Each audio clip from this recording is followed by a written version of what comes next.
Recently, U.S. colleges reported that only 5% of its participating schools requested standardized test scores in the past school year. This is a drastic decrease from 55% in 2019. It is clear that the pandemic forced a pause on standardized testing practices.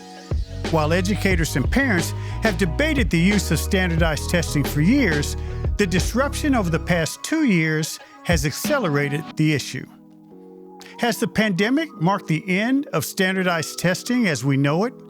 What are the reasons behind rethinking these tests and exploring alternative ways of measuring student aptitude? Can we understand students' aptitude without standardized testing? And if so, what measurements will we use in the future? This is what I want to know. And today I'm joined by David Coleman to find out.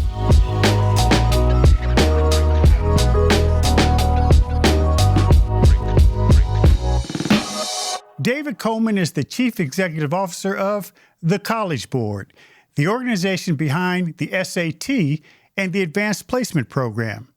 He is passionate about ensuring that all students are prepared for college and career training.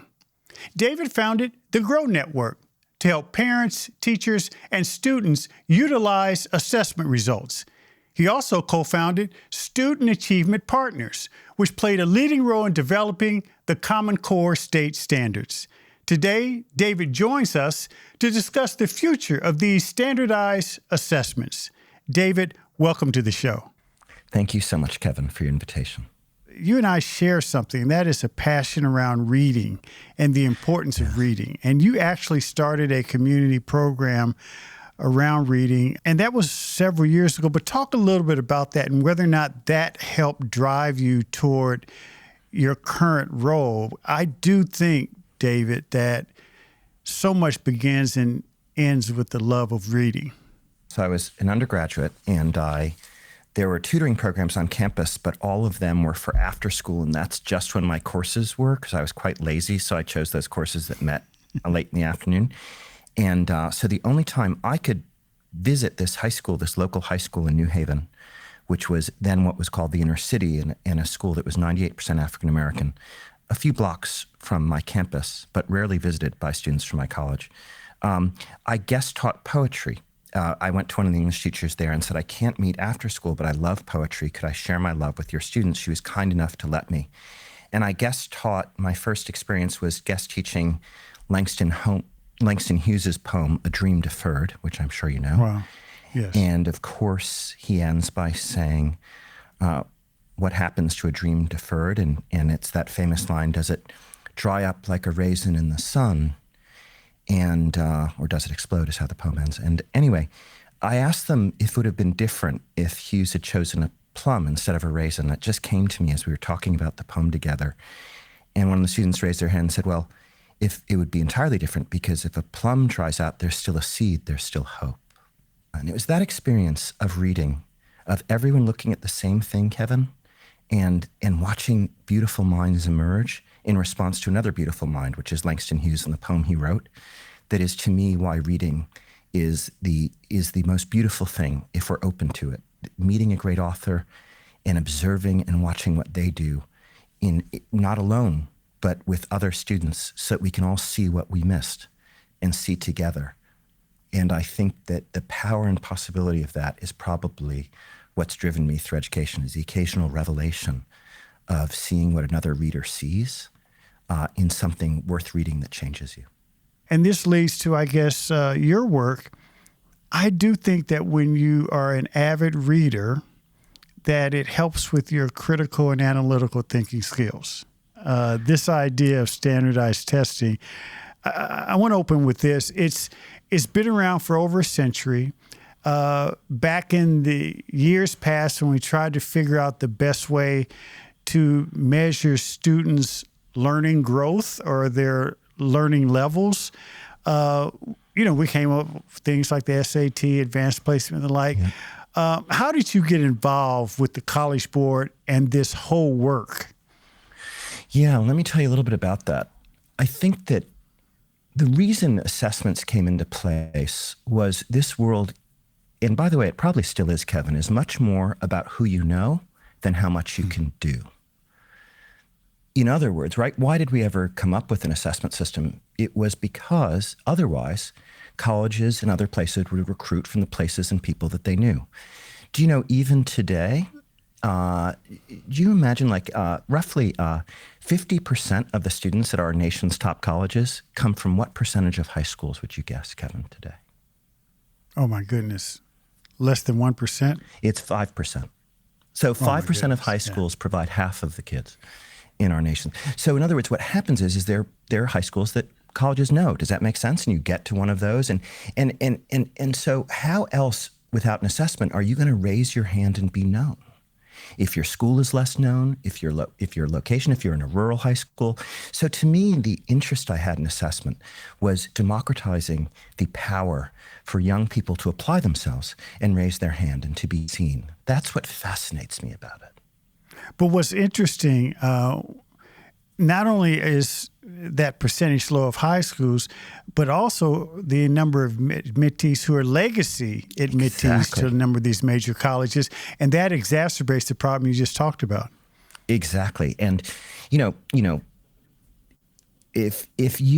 if you don't understand that the way this world tends to work, if you're looking for a first job in this life, have you yet, Kevin, had the incredible experience of, with all we talk about merit, when it comes time for a first job, you still get that call that says, my niece, my nephew's looking for something, can you help them out? And that was the genesis. And I think over time, it bore true that it opened up doors to families and children that otherwise wouldn't even have a chance to be enrolled in some of these major colleges.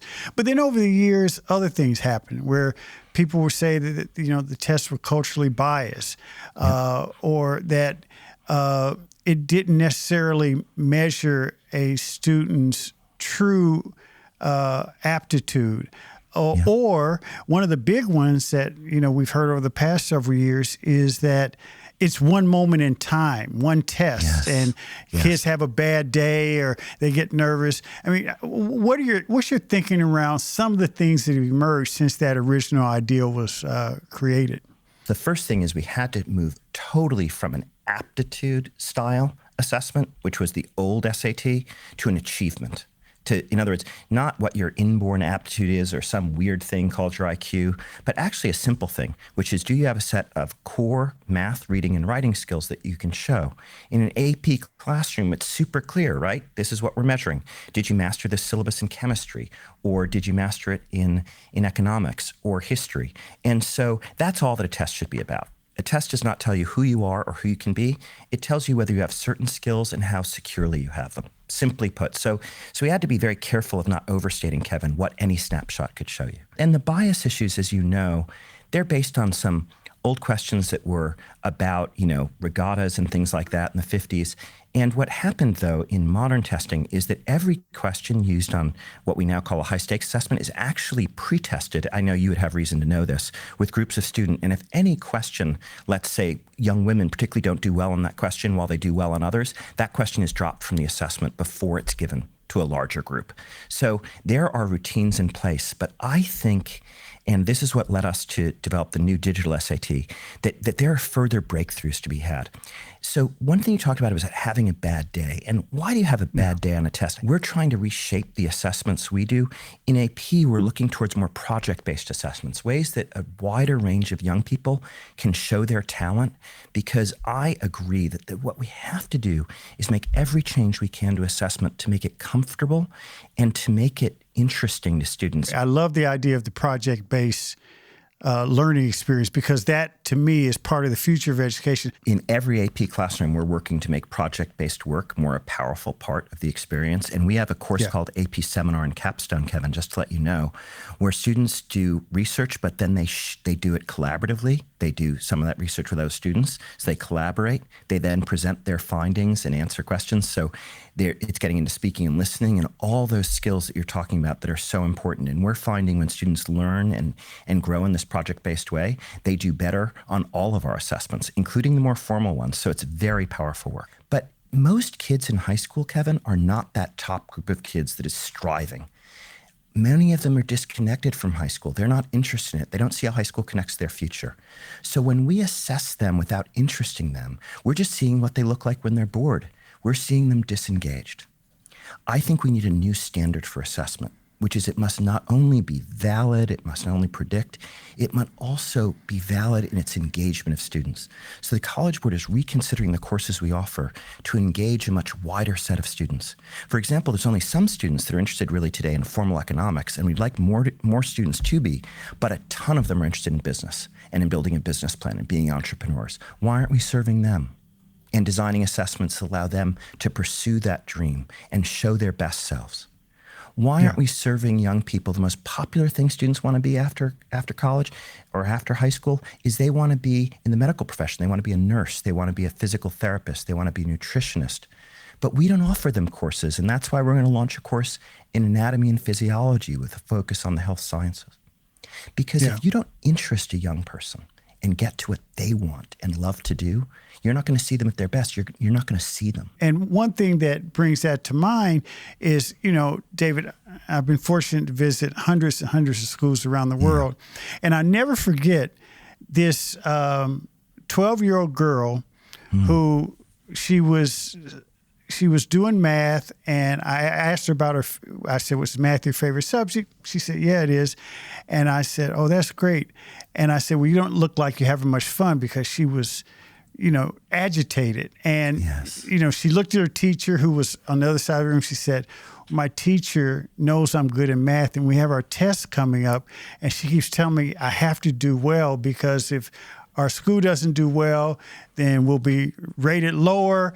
And she's counting on me to do well, me and a couple other classmates, or else we're going to get in trouble. And I just remember thinking, now, that really has less to do with you and your work, but more to do with sort of the result of schools and their challenges, and putting pressures on kids who may have demonstrated some form of mastery in these subjects. So how do we deal with that phenomenon, which, I think is a reality even today? Yeah, no, I totally agree with you. I think a very simple way of putting it is that an assessment to be worth kids' time must advance them.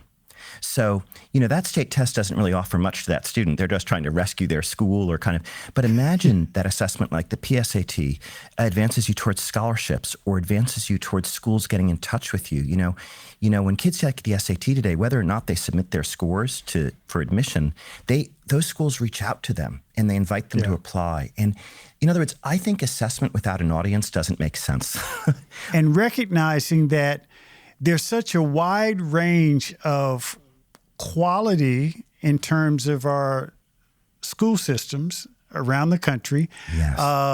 And there are some demographic areas where, virtually no kids are proficient. And then there are others where they're super proficient.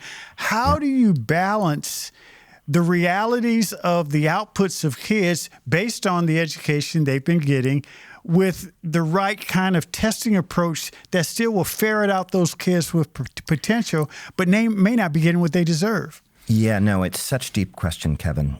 Let me give you an example, though. Let's talk about it for a minute. We gave a course named AP Computer Science for 20 years. Okay, and these were the results of the exam. We gave it from, I'm talking about results from 1994 to 2014 in America. Yeah. And during that time, the kids who took AP Computer Science, kind of a Java coding course, 80% of them were young men, 20% young women. In 10 states in this union, 10 to 14, if I remember right, Kevin, in 2010, not a single African-American or Latino took the exam. So you might conclude from that, Kevin, that for reasons due to America's history or its structure, there just aren't a lot of young women who want to thrive and pursue computer science. There aren't that many Latinos and Blacks doing advanced work. But then we decided that couldn't be true. And so we developed a new course called Computer Science Principles, because what we found is that when we offered the Java course, it was like saying to a young person, would you like to learn the advanced grammar of a foreign language you are not yet interested in? That's what the Java course was. They didn't do it. And it only drew in the usual suspects. But in the new computer science principles course, we had a project where you could apply computer science and data to anything that interested you, whether it was science or the arts, and solve a problem and build an app. We challenged them to build an app about something that fascinated them. It's now 5 years later. Already, it is not 80-20 young men and young women, but 65-35. There are tens upon thousands of African Americans and Latinos doing advanced work in computer science and AP computer science. When an African American student goes on, takes AP computer science principles, they are 3 times more likely to take the AP computer science course that I talked about earlier, and 3 times more likely to major in computer science. So one of the admissions officers wrote me and they said they were initially skeptical until they saw in their admissions pool so many young women of color wanting to be computer scientists. So I think, Kevin, the question of this country is, are we really laying a platform of opportunity where the widest range of kids can connect and show what they've got? And I don't think we have done that. I think there's so much talent unseen.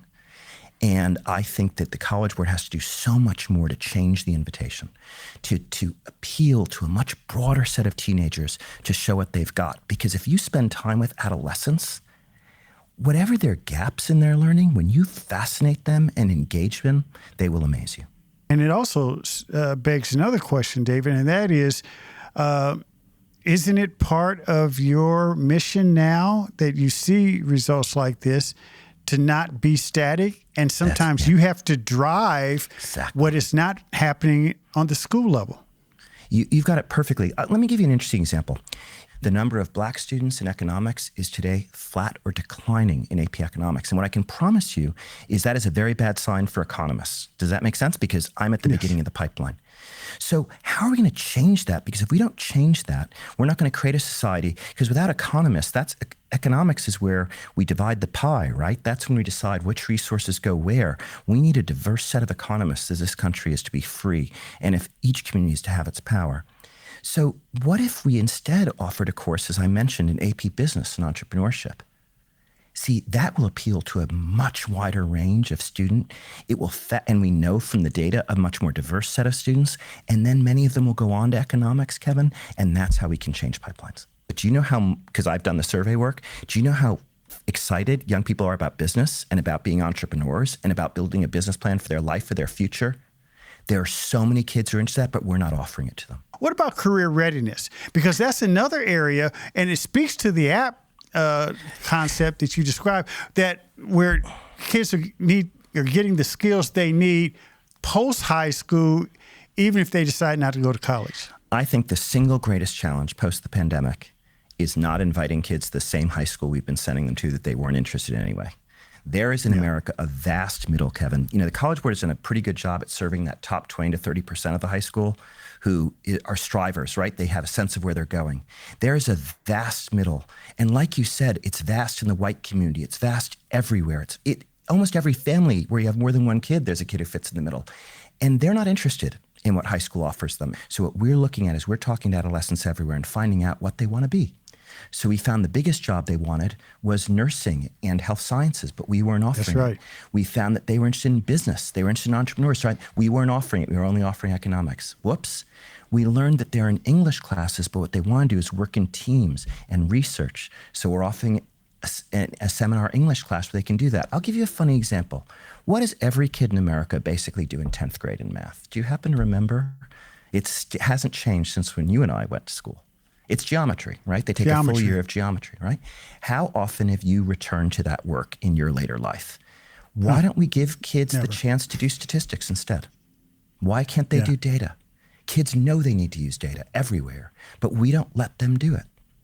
And I think that we have to totally rethink what's in the high school so it's relevant to kids' sense of themselves, but also who they want to be, their future, whether that is their career, what they love to do, their future as a citizen. The College Board is trying to organize everything we do so that it connects to a kid's future more broadly. And that, of course, means their career, making everything we do much more career relevant.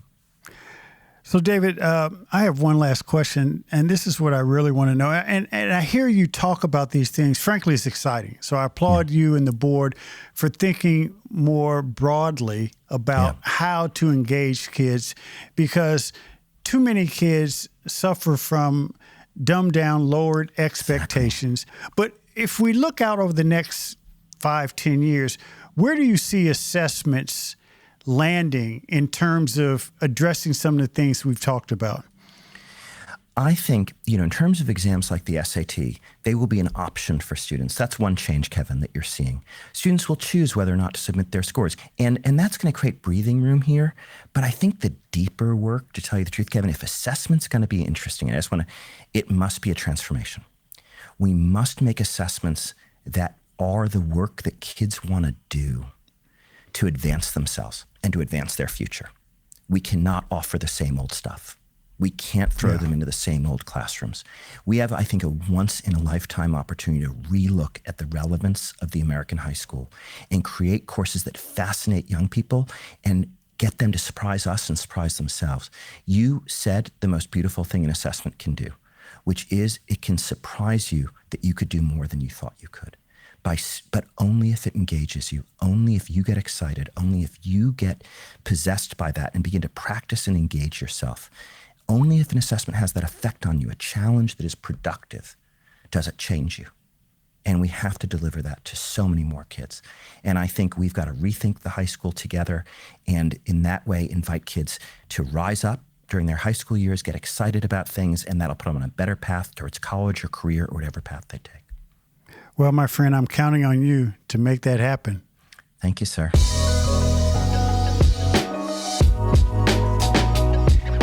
Thanks for listening to What I Want to Know. Be sure to follow and subscribe to the show on Apple Podcasts, Spotify, or your favorite podcast app so you can explore other episodes and dive into our discussions on the future of education. And write a review of the show. I also encourage you to join the conversation and let me know what you want to know using hashtag WIWTK on social media. That's hashtag WIWTK. For more information on Stride and online education, visit stridelearning.com. I'm your host, Kevin P. Chavis. Thank you for joining What I Want to Know.